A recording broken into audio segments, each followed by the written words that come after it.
سوال: دو نماز کے بارے میں بتائیں جس میں اذان نہیں دی جاتی ہے۔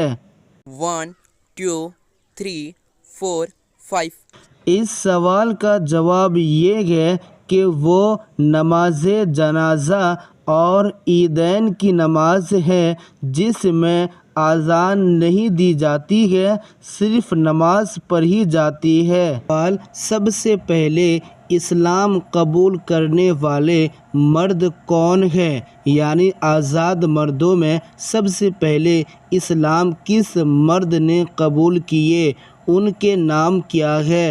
1 2 3 4 5 اس کا صحیح جواب یہ ہے کہ وہ حضرت صدیق اکبر ہے جنہوں نے مردوں میں سب سے پہلے اسلام قبول کیے۔ سوال: ننگے سر پیشاب پاخانہ کے لیے جانا کیسا ہے؟ یعنی اگر آپ پیشاب یا پاخانہ کے لیے جا رہے ہیں، اگر آپ عورت ہیں اور آپ کے سر پہ دوپٹہ نہیں ہے، یا پھر اگر آپ مرد ہیں، آپ کے سر پہ ٹوپی یا کوئی چیز نہیں ہے، آپ کے سر ننگے ہو، تو ننگے سر پیشاب پاخانہ کے لیے جانا یہ منع ہے یا پھر منع نہیں ہے؟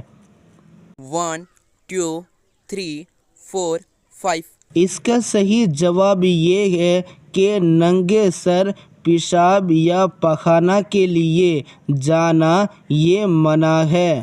سوال: اگر پیشاب یا پاخانہ کے لیے جا رہے ہو تو اگر اس کے ساتھ ایسی چیز ہو جس میں اللہ اور اس کے رسول یا کسی بزرگ کا نام یا کوئی دعا لکھی ہوئی ہو تو اس چیز کو ساتھ میں پیشاب پاخانہ کے لیے لے جانا کیسا ہے؟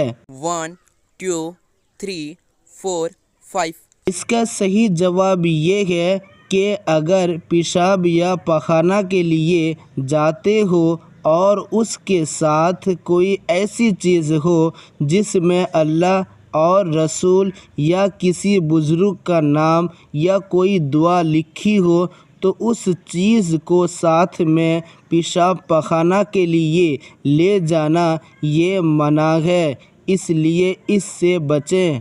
سوال: اگر چھوٹے بچے کو پیشاب یا پاخانہ کروانے والے نے بچے کا منہ قبلہ کی طرف کر دیا، یعنی بچہ پیشاب یا پاخانہ کر رہے ہیں اور جو ان کو لے گئے کروانے کے لیے انہوں نے قبلہ کی طرف اس بچے کا منہ کر دیا، تو یہ کیسا ہے؟ 1 2 3 4 5 اس کا صحیح جواب یہ ہے کہ وہ آدمی گنہگار ہوگا جو اپنے یا کسی بچے کو پیشاب پاخانہ کرواتے وقت قبلہ کی طرف منہ کرواتا ہے تو وہ آدمی گنہگار ہوگا، اس لیے کہ چھوٹے بچے کو تو معلوم نہیں، لیکن جو آدمی کروانے کے لیے لے گئے ہیں ان کو سب معلوم ہے کہ قبلہ کدھر ہے، انہوں نے قبلہ کی طرف بیٹھایا اس بچے کو، اس لیے وہ آدمی گنہگار ہوگا۔ سوال: کیا آپ کو معلوم ہے کہ ہمارے نبی مکہ شریف میں کتنے دن رہے، یعنی زندگی گزارے؟ اس کا جواب اگر آپ کو معلوم ہے تو کمنٹ سیکشن میں جواب دیں۔ چلیے ملتے ہیں نیکسٹ ویڈیو میں۔